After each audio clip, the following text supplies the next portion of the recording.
Growing up in poverty has lasting, lifelong effects on children. For example, consider Marcel, a 12-year-old child growing up in Camden, New Jersey.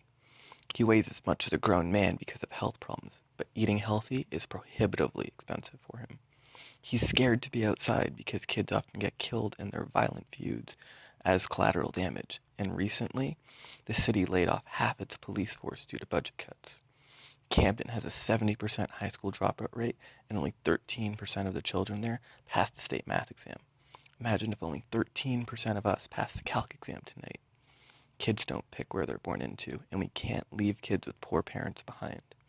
This needs to be addressed soon, since the problem is only getting bigger. For every 2 homeless children in 2006, there are now 3. So, is it possible to address wealth inequality? Of course it is. In fact, it's already been done locally in Ogden, Utah. In Ogden, there are less very rich and very poor people, and overall, there's a much bigger middle class. And the middle class in Ogden makes on average $10,000 more than the national median.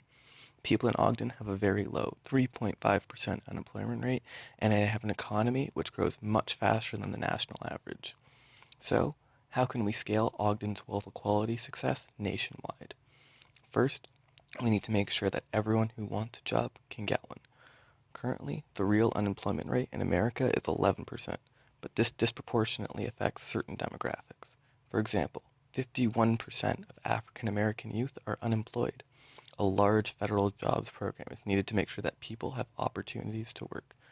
Second, the minimum wage needs to be raised to a living wage. There are too many people who work hard and still need to rely on government assistance programs to make ends meet.